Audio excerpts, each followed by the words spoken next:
ನಮಸ್ಕಾರ. ಇವತ್ತಿನ ವಿಡಿಯೋ ಈ ಸರ್ತಿ ರ್ಯಾಲಿ ಮಿಸ್ ಆಯಿತು, ಮಾರುಕಟ್ಟೆ ಪುನಃ ಕುಸಿತ ಸನ್ನಿಹಿತ. ನಾನು ಡಾಕ್ಟರ್ ಭರತ್ ಚಂದ್ರ. ವಿಡಿಯೋಗಳ ಉದ್ದೇಶ ಕನ್ನಡಿಗರ ಫೈನಾನ್ಷಿಯಲ್ ಎಜುಕೇಶನ್. ಸಾಮಾನ್ಯವಾಗಿ ನಮಗೆ ಜನ ಹೇಳೋದೇನು ಅಂತಂದ್ರೆ, ಸರ್ ನೋಡ್ತಾ ನೋಡ್ತಾ ನೋಡ್ತಾ ಇದ್ದ ಹಾಗೆ ರ್ಯಾಲಿ ಬಂತು, ಒಳ್ಳೆಯ ಲೆವೆಲಿಗೆ ಹೋಗ್ಬಿಟ್ಟಿದೆ, ಈಗ ಪರ್ಚೇಸ್ ಮಾಡ್ಲಿಕ್ಕೆ ಆಗಲ್ಲ, ಮತ್ತೆ ಈ ಸತಿಯ ರ್ಯಾಲಿ ಮಿಸ್ ಆಯಿತು, ಮತ್ತೆ ನನ್ನ ಜೀವನದಲ್ಲಿ ಒಂದು ದೊಡ್ಡ ತಪ್ಪು ಮಾಡಿದ್ದೆ. ಇಲ್ಲಿ ಬೇಸರ ಆಗ್ಬೇಕಾಗಿಲ್ಲ. ಇದಕ್ಕೆ ನಾವು ಹೇಳ್ತೇವೆ ಫೋಮೋ, ಅಂದ್ರೆ ಫಿಯರ್ ಆಫ್ ಮಿಸ್ಸಿಂಗ್ ಔಟ್. ಅಂದರೆ ನಾನು ರ್ಯಾಲಿಯಲ್ಲಿ ಹಾಕಿಲ್ಲ, ಒಂದಷ್ಟು ಹಣ ಬರ್ಬೋದಾಗಿತ್ತು, ಬಂದಿಲ್ಲ, ತಪ್ಪು ಮಾಡಿದ್ದೀನಿ, ಚಾನ್ಸೇ ಹೊರಟೋಯ್ತು. ಚಾನ್ಸು ಹೊರಟೋಗಿಲ್ಲ, ಆವಾಗ ಮಾರುಕಟ್ಟೆ ಕೆಳಗೆ ಬೀಳುತ್ತೆ. ಇವತ್ತಿನ ಈ ವಿಡಿಯೋದಲ್ಲಿ ನಾನು ಹೇಳ್ತಾ ಇರೋದು ಮಾರುಕಟ್ಟೆ ನಾಳೆ ಬೀಳುತ್ತೆ ಇವತ್ತು ಬೀಳುತ್ತೆ ಅಂತಲ್ಲ, ಸಾಮಾನ್ಯವಾಗಿ ವರ್ಷಕ್ಕೆ ಎಷ್ಟು ಬಾರಿ ಕೆಳಗೆ ಬೀಳುತ್ತೆ, ಬಿದ್ದರೆ ಎಷ್ಟು ಪರ್ಸೆಂಟ್, ಆ ಒಂದು ದೊಡ್ಡ ಪಟ್ಟಿಯನ್ನು ನಿಮ್ಮ ಮುಂದೆ ರೆಡಿ ಮಾಡಿದ್ದೇನೆ. ಕಳೆದ 2 ತಿಂಗಳಿಂದ ಮಾರುಕಟ್ಟೆಯಲ್ಲಿ ಒಂದು ಒಳ್ಳೆ ರ್ಯಾಲಿ ಬಂತು. ಬಹಳಷ್ಟು ಲಾಂಗ್ ಟರ್ಮ್ ಇನ್ವೆಸ್ಟರ್ಸ್ ಲಂಸಮ್ ಹಣವನ್ನು ಹಾಕಬೇಕು ಅಂತ ದೊಡ್ಡ ಆಸೆಯಲ್ಲಿದ್ರು. ಆದರೆ ಅನ್ಫಾರ್ಚುನೇಟ್ಲಿ ಆ ಕೆಳಗೆ ಬೀಳುತ್ತೆ ಅಂತ ಕಾಯ್ತಾ ಇದ್ರು. ಮಾರುಕಟ್ಟೆ ಕೆಳಗೆ ಬೀಳೋದ್ರಿಂದ ಮಾರುಕಟ್ಟೆ ಮೇಲೆ ಹೋಗಿದೆ, ಈಗ ಹಣವನ್ನು ಹಾಕ್ಲಿಕ್ಕೆ ಆಗಲಿಲ್ಲ. ಇದು ನಾರ್ಮಲ್ ಆಗಿ ಜನ ಫೀಲ್ ಮಾಡುವಂತದ್ದು. ಅಷ್ಟೇ ಅಲ್ಲ, ಮಾರುಕಟ್ಟೆಗೆ ಹೊಸದಾಗಿ ಪಾದಾರ್ಪಣೆ ಮಾಡುವುದು ಪ್ರಾಬ್ಲಮ್ ಕೂಡ ಇದೆ. ಇವತ್ತು ನಿಮ್ಮ ಮುಂದೆ ನಾನು ಒಂದಷ್ಟು ಅಂಕಿ ಅಂಶಗಳನ್ನು ಇಡ್ತಾ ಇದ್ದೇನೆ. ಯಾವ ರೀತಿ ನಿಫ್ಟಿ ಮೇಲೆ ಕೆಳಗೆ ಹೋಗುತ್ತೆ. ಕೆಳಗೆ ಹೋಯಿತು ಅಂತಂದ್ರೆ ಮೇಲಕ್ಕೆ ಹೋಗಲ್ಲ ಅಂತಲ್ಲ, ಮೇಲಕ್ಕೆ ಹೋದ್ರೆ ಕೆಳಗೆ ಬರಲ್ಲ ಅಂತಲ್ಲ. ಈಗ ICICI ಡೈರೆಕ್ಟ್ ಅವರು ಒಂದು ರಿಸರ್ಚ್ ಮಾಡಿದ್ದಾರೆ. ಅದು ಹೇಗೆ ಮಾರುಕಟ್ಟೆ ಅಂದ್ರೆ ಡೀಸೆಂಟ್ ಫಾಲ್ ಸಿಗುತ್ತೆ ಇನ್ವೆಸ್ಟರ್ಸ್ಗೆ. ಆಲ್ಮೋಸ್ಟ್ ಪ್ರತಿ ವರ್ಷ ಅದರ ಬೆನಿಫಿಟ್ ಅನ್ನು ತಗೊಳ್ಬಹುದು ಮತ್ತು ಲಂಸಮ್ ಅಮೌಂಟ್ ಅನ್ನು ಕೂಡ ಹಾಕ್ಬೋದು. ಈಗ ನಿಮ್ಮ ಮುಂದೆ ಅಂಕಿ ಅಂಶಗಳು. Maximum fall from peak in a year. 2012ರಲ್ಲಿ ನಿಫ್ಟಿ 50 14% ಕುಸಿತವನ್ನು ಕಂಡಿತು, ಹೈಯೆಸ್ಟ್ ಲೆವೆಲ್ ಪೀಕ್ ಇಂದ. Nifty mid cap 150 -12%, Nifty small cap 100 -10%. 2013ರಲ್ಲಿ ನಿಫ್ಟಿ 50 ಒಂದೇ ಒಂದು ಕುಸಿತವನ್ನು ಕಂಡಿತು, ಅದು 13% ಹೈಯೆಸ್ಟ್ ಇಂದ, ಮತ್ತು Nifty mid cap 150 -24%, Nifty small cap 100 -34%.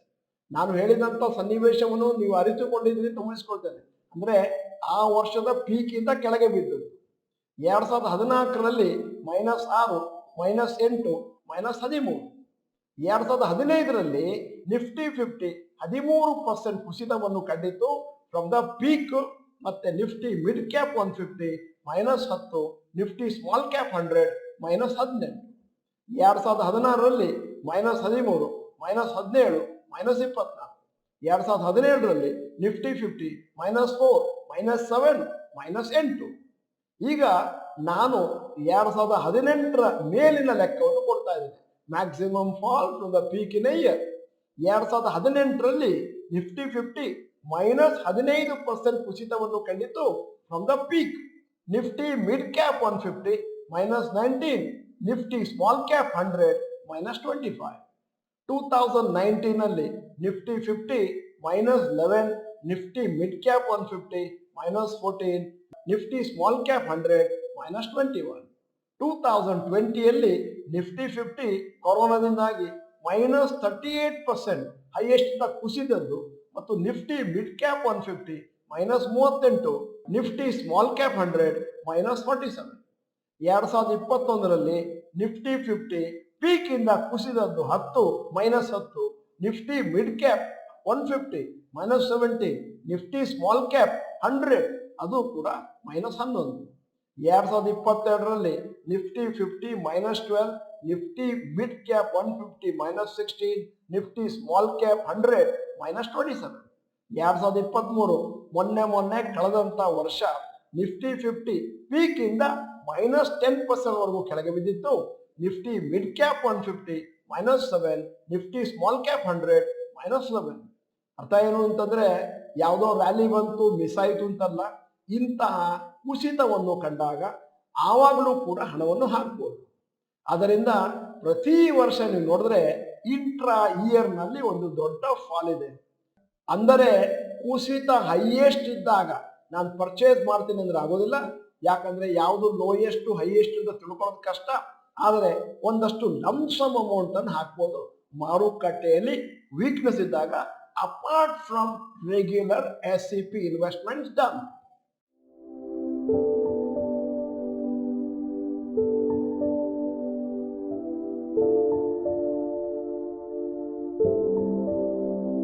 ಉದಾಹರಣೆಗೆ ನಿಫ್ಟಿ 50 ಇಂಡೆಕ್ಸ್ 10% ಹೈಯೆಸ್ಟ್ ಲೆವೆಲ್ಗಿಂತ ಯಾವುದೋ ಒಂದು ವರ್ಷ ಕೆಳಗೆ ಬಿದ್ದಿದೆ ಅಂತಂದ್ರೆ ಅದು ಮುಂದಿನ ದಿನಗಳಲ್ಲಿ ಮತ್ತೆ ಕವರ್ ಆಗಿದೆ, ಅಂದ್ರೆ ಮತ್ತೆ ಮೇಲಕ್ಕೆ ಹೋಗಿದೆ.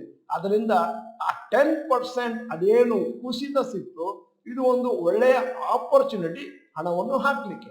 ಪ್ರತಿ ವರ್ಷ ಈ ರೀತಿ ಯಾವುದೋ ಒಂದು ಫಾಲ್ ಆಗ್ತಾನೆ ಇರುತ್ತೆ. ಇಲ್ಲಿ ಒಂದು ತಪ್ಪನ್ನು ಮಾಡಬಾರದು. ಕುಸಿತ ಹೈಯೆಸ್ಟ್ ಆಗೋವರೆಗೂ ನಾನು ಕಾಯ್ತೇನೆ, ಅದಾದ್ಮೇಲೆ ಹಣವನ್ನು ಹಾಕ್ತೇನೆ ಅಂತಂದ್ರೆ ಕುಸಿತ ನಿಮ್ಮ ಹಿಡಿತದಲ್ಲಿಲ್ಲ, ಸಡನ್ ಆಗಿ ಮೇಲೋಗ್ಲಿಕ್ಕೂ ಶುರು ಆಗ್ಬೋದು.